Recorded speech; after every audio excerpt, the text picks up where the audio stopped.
The dissolution papers slid across the mahogany table with a hiss that sounded like a guillotine blade dropping. My husband, Preston, didn't even look me in the eye.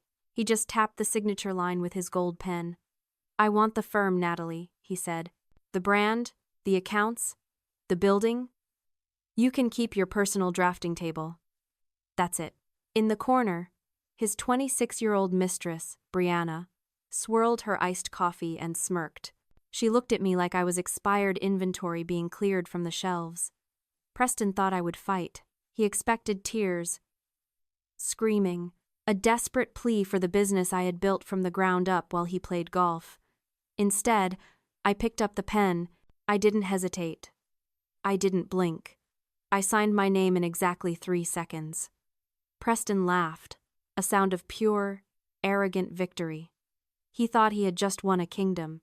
He had no idea he had just signed a confession to his own financial execution. Before we watch Preston's world crumble, drop a comment below. Where are you watching from, and what time is it there? I read every single one. Now, let's see the fallout. The ink was barely dry on the dissolution papers when Preston looked up at me, his brow furrowed. He looked almost disappointed.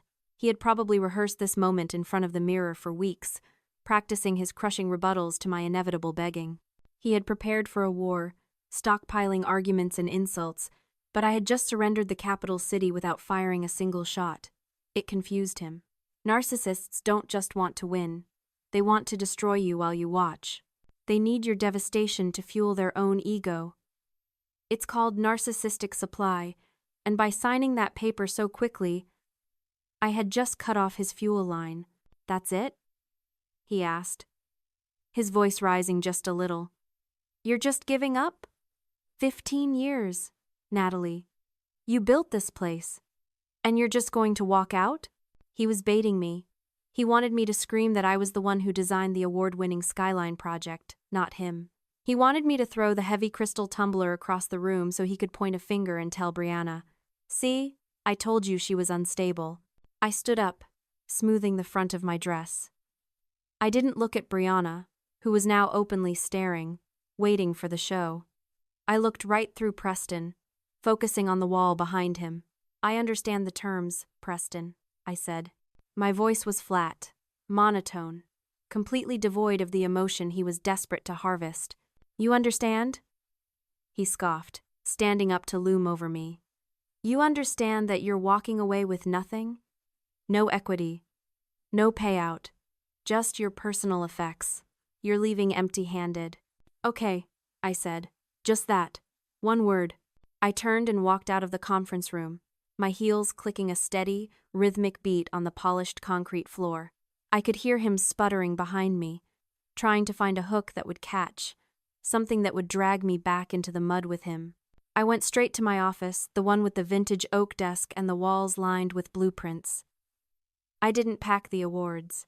I didn't pack the expensive ergonomic chair or the computer with the proprietary software. I opened the top drawer and took out a velvet case containing my grandfather's vintage drafting tools. The compass, the dividers, the ruling pen. These were the tools of a master builder. Everything else in this office was just decoration. Preston appeared in the doorway, his face flushing red. "Brianna is going to take this office," he announced, trying to twist the knife. "She thinks the oak is dated. She's going to paint it white, make it modern." I felt a flash of heat in my chest, a defensive instinct to protect my sanctuary. But I suffocated it instantly. I engaged what psychologists call the gray rock method. When you are dealing with a predator, you don't run, and you don't fight. You become a rock. Gray, boring, uninteresting. You make yourself so utterly bland that they lose interest and move on to easier prey. I snapped the velvet case shut and tucked it under my arm. I looked at the beautiful oak walls one last time, then turned to my husband. "If that's what she wants," I said, my face a mask of absolute indifference, "it's your building now." I walked past him, past Brianna, and into the elevator. I didn't look back. There was no need to slam the buttons. I pressed the lobby button gently and watched the doors slide shut. cutting off the view of Preston's confused, angry face. He thought I was fleeing in defeat. He didn't understand that I wasn't running away from a fire. I was simply stepping out of the building before the bomb went off. To the outside world, Sterling and Thorne was a fortress. We had the glossy magazine spreads, the architectural awards sitting on the backlit shelves, and the waiting list of high-profile clients. People looked at Preston and saw a visionary. They looked at me and saw his quiet, diligent partner, or worse, his assistant. That was by design. Preston loved the spotlight, and I preferred the shadows. But shadows are where the real work gets done. Preston hadn't opened a CAD file in 5 years. He was the face. His job was to drink scotch with developers, charm city planners, and promise timelines that were physically impossible. My job was to stay in the office until 2 a.m, re-engineering his napkin sketches so the buildings wouldn't collapse. I was the one negotiating with steel vendors who hadn't been paid in 90 days. I was the one moving money from 3 different accounts just to make payroll. I was the one making sure the lights stayed on while he was out buying rounds of drinks for potential clients who never signed. Preston operated on a dangerous delusion known as the sunk cost fallacy. It is the irrational belief that if you just keep throwing money at a losing investment, eventually it has to turn around. He believed that if we just looked rich enough, we would become rich. So when the cash flow dried up 2 years ago, he didn't cut back. He doubled down. He bought an $80,000 company car because, in his words, clients need to smell success. He renovated the lobby for $45,000 because image is everything. He refused to abandon his bad decisions because he had already invested so much ego into them. He treated the company accounts like a bottomless well, never bothering to look down and see that it was dry. While he was buying imported Italian marble for the reception desk, I was staring at a very different reality. The firm wasn't a gold mine. It was a crater. We were $2.5 million in debt. We had bridge loans on top of bridge loans. The credit lines were tapped out. The vendors were threatening liens. The only reason the doors were still open was because I was there to juggle the knives. For 3 years, I had been the invisible dam holding back the floodwater. I managed the creditors with promises and partial payments. I balanced the books with surgical precision to keep the bank from calling the loans. When Preston demanded the business, he thought he was claiming a treasure chest. He didn't realize he was actually handcuffing himself to a corpse. He thought he was cutting dead weight by firing me. In reality, he had just severed the only safety line he had. I walked away with nothing but my tools, but in doing so, I left him with everything he deserved. He wanted the assets? Fine. He got the debt that came attached to them. The weeks that followed the dissolution were a masterclass in erasure. Preston and Brianna didn't just want me gone. They wanted to scrub my existence from the walls of the company I helped build. It was like watching a hostile takeover of a memory. I didn't block them on social media. I didn't look away. I watched. It was necessary intelligence gathering. Brianna documented the entire renovation on her Instagram stories. I watched through the cold blue light of my phone screen as she stood in the center of my old office, my sanctuary. She called it the refresh. I watched as contractors covered my vintage oak paneling, wood that had been harvested 50 years ago, with layers of cheap, builder-grade white primer. The room that used to smell like old paper, cedar, and deep thought was being suffocated by the chemical stench of latex paint and ambition. She replaced my drafting table with a glass desk that looked like it would shatter if you put a coffee cup down too hard. She filled the space with uncomfortable, trendy furniture that looked good in photos but was impossible to work in. It was a perfect metaphor for the new regime. All style, absolutely no substance. Then came the call from Constance, my mother-in-law. She hadn't called me on my birthday for 6 years, but she called me 2 weeks after the divorce papers were signed. She claimed it was a wellness check, but I knew better. It was a victory lap. "I just wanted to see how you were managing, dear," she purred, her voice dripping with that fake syrupy concern that Southern women have perfected. "It must be so hard, starting over at your age." "I'm fine, Constance," I said, keeping my voice level. "Well, you know, we all think it's for the best," she continued, not listening. "Preston has such a big vision. He needs someone who matches that energy. You were always so practical, Natalie. A bit too background for a Sterling. Brianna is just so vibrant, isn't she? She was telling me I was boring, that I was the help, that I had served my purpose as the starter wife who did the grunt work, and now it was time for the trophy to take the shelf. I didn't argue. I didn't remind her that my practical nature was the only reason her son wasn't living in her basement. I'm sure they'll be very happy, I said, and hung up. But the final blow, the one that truly sealed their fate, came from Preston himself. I opened LinkedIn to see a notification. Preston had posted a long, self-congratulatory update, thrilled to announce the next chapter of Sterling architecture as sole principal. It read, "Sometimes you have to trim the fat to reach new heights." Trimming the fat. That's what he called me. Below the text was a photo of him standing in front of the Skyline project, the 60-story tower that I had designed. The building where I had solved the wind load shear problem that 3 other engineers said was impossible. He was claiming it. He was erasing my name from my own work. He wasn't just stealing the future, he was stealing the past. I stared at the screen, and for a moment, I felt the urge to comment, to correct the record, to burn him down in the public square. But I stopped. Anger is a useful fuel, but only if you burn it in an engine, not a bonfire. Let him have the credit, I thought. Let him stand tall and claim everything, because the higher he climbs, the harder the fall is going to be.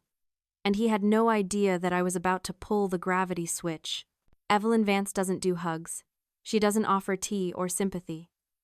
She offers forensic audits and cold, hard facts.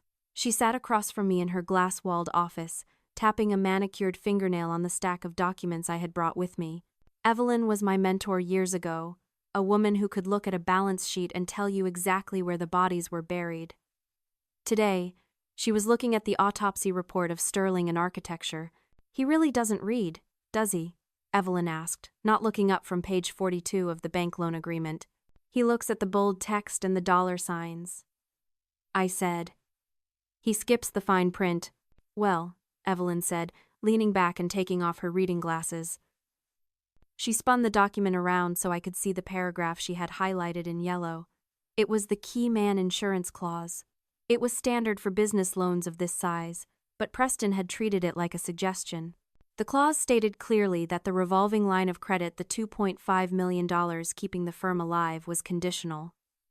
It was contingent on the continued employment of the key person listed in Addendum A. I looked at Addendum A. There was only one name listed. Mine. The bank knew Preston was a liability. They knew he was a spender, a dreamer, a risk. They had only approved the financing because I was there to act as the safety net. I was the collateral. "Here is the mechanics of the trap," Evelyn said, her voice clinical, like a surgeon explaining a procedure. "Preston thinks the LLC protects him. He thinks the corporate veil separates his personal assets from the business debt. Usually, he would be right. But he got greedy." She pulled out a second document. "The personal guarantee.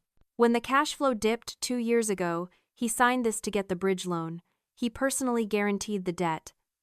He put his own neck on the line because he was so sure he could dig himself out. And now," Evelyn pointed to the dissolution papers I had signed, "he has officially removed the key person.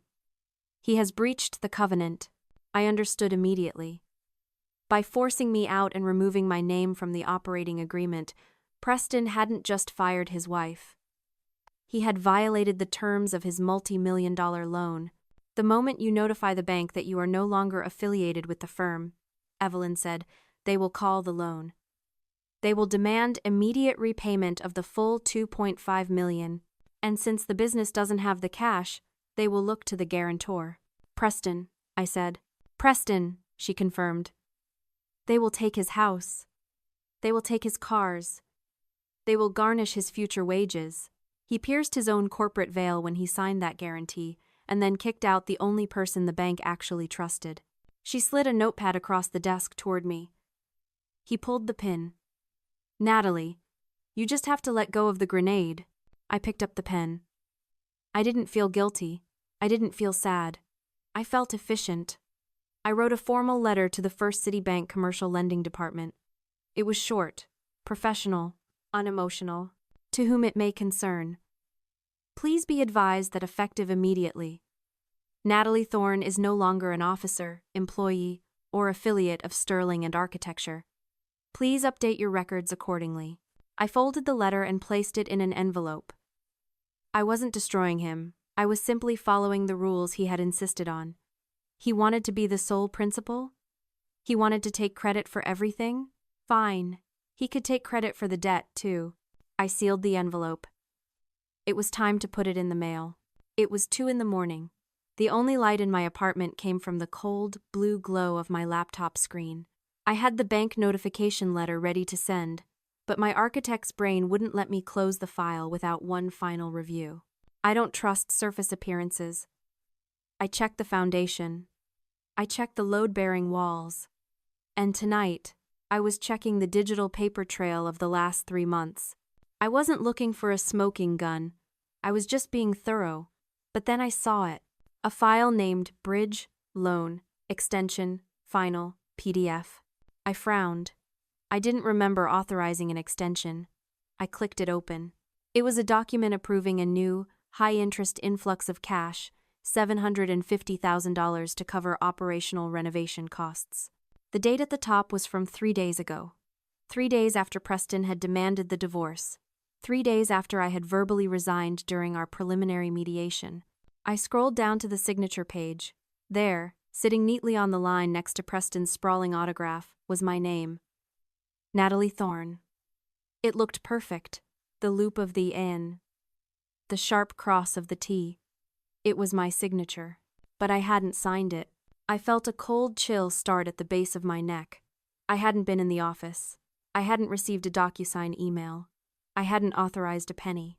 I opened the file's properties and dug into the metadata. Architects live in metadata. We track every revision, every layer, every timestamp. I traced the signature's origin. It wasn't captured from a stylus or a secure signing portal. It was an image file, a copied image file. I traced the source path. It came from a document I had signed 2 years ago, the original lease for the office. Preston had taken my signature from an old PDF, lifted it using editing software, and pasted it onto this new loan application. He had forged my signature. I sat back in my chair, the silence of the apartment pressing in on me. The realization hit me with the force of a physical blow. This wasn't just negligence anymore. It wasn't just poor business judgment or a violation of a bank covenant. This was bank fraud. This was a felony. He had stolen my identity to fund the renovation that Brianna was posting about on Instagram. He had used my credit, my name, and my reputation to pay for the white paint that was covering up my legacy. He was so desperate to maintain the illusion of success, so arrogant in his belief that I was just a passive observer in his life, that he thought he could commit a crime and I wouldn't notice. He thought I was too broken to look at the details. He forgot that details are my entire profession. I had a choice. I could ignore it. I could let the bankruptcy handle him. But if I stayed silent, I became an accessory. If the bank found out later that I knew about the forgery and said nothing, I could be liable too. He had dragged me into the blast radius of a criminal act. I didn't feel anger anymore. That emotion was too small for what I was feeling. I felt a cold, absolute clarity. I wasn't just divorcing a narcissist. I was witnessing a criminal implode. I opened a new email draft. Recipient, Fraud Department, First City Bank. Subject: Unauthorized signatory activity. Identity theft report. First, the loan document. Next, the metadata analysis proving the copy-paste job. Finally, I uploaded my sworn affidavit stating I had not authorized the funds. You wanted to do this without me, Preston, I whispered to the empty room. Now you can explain it to the feds without me. I pressed send. The email whooshed away, carrying the rest of Preston's life with it. The trap wasn't just set anymore. It was lethal. The invitation to the Sterling Architecture relaunch party was printed on heavy, cream-colored cardstock with gold foil lettering.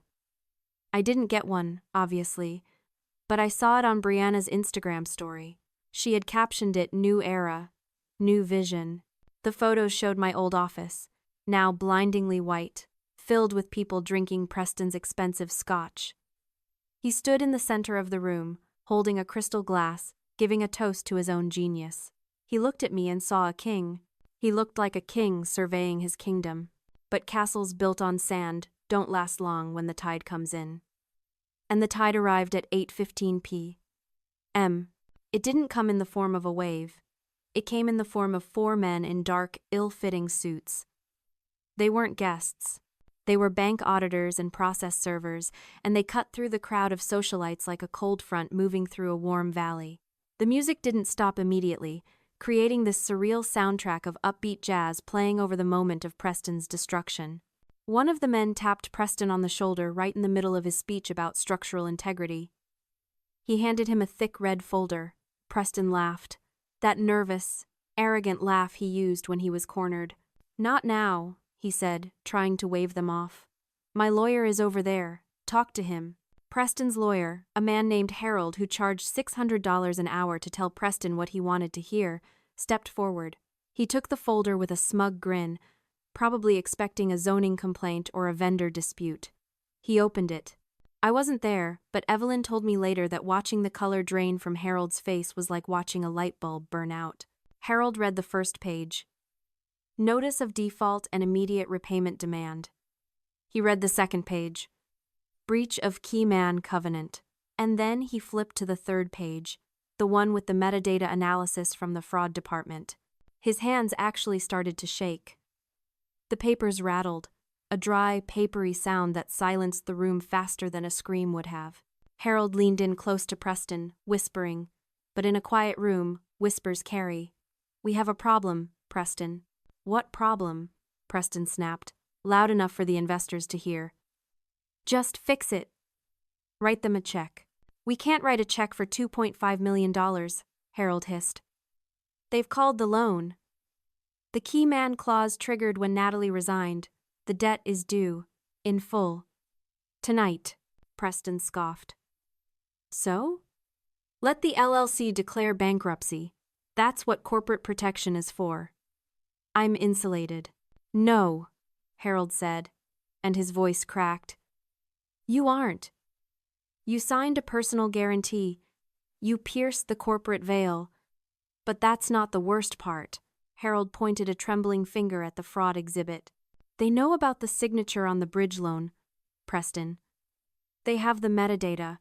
This isn't just civil liability. This is bank fraud. You aren't looking at Chapter 11. You're looking at federal prison." For the first time in 15 years, the mask slipped. The arrogant sole principal vanished, replaced by a terrified man realizing he was standing on a trapdoor with the rope around his neck. He looked around the room, wild-eyed. Brianna was already backing away, clutching her designer bag, calculating how fast she could distance herself from the fallout. The investors were putting down their glasses. The party was over. Preston scrambled for his phone. He did the only thing he knew how to do when reality became too heavy to lift. He tried to call the person who had carried it for him for a decade. Cut to a small studio apartment on the east side of town. It wasn't a penthouse. It didn't have a view of the skyline I had designed. It was modest, quiet, and smelled of fresh coffee and cedar shavings. The walls were painted a soft, calming sage green, the color I had wanted for my kitchen for years, the color Preston had said was depressing. I was sitting at my vintage drafting table, the one I'd saved from the fire sale of my old life. A set of blueprints for a community center was spread out in front of me. It wasn't a glamorous project. It wouldn't win international awards. But the name in the bottom right corner said Natalie Thorne, principal architect, and the bank account attached to it was in the black. My phone buzzed on the table. The screen lit up with a photo of Preston. I stared at it for a moment. I could imagine the panic on the other end. I could imagine the begging, the gaslighting, the promises that we can fix this if you just help me one last time. He wanted me to be his safety net again. He wanted me to come back and engineer a solution to the disaster he had built. I didn't feel a spike of adrenaline. I didn't feel the urge to answer and scream at him. I felt nothing but a profound, quiet peace. I pressed the side button to silence the ring. Then I tapped decline, then block. I picked up my compass and went back to work. The lines on the paper were clean and straight. The foundation was solid. And for the first time in a long time, the structure I was building was entirely my own. Natalie proved that sometimes the loudest move you can make is silence. If you enjoyed this story of justice, please hit that like button. It helps more than you know. And don't forget to subscribe for more stories where the underdog takes it all. See you in the next one.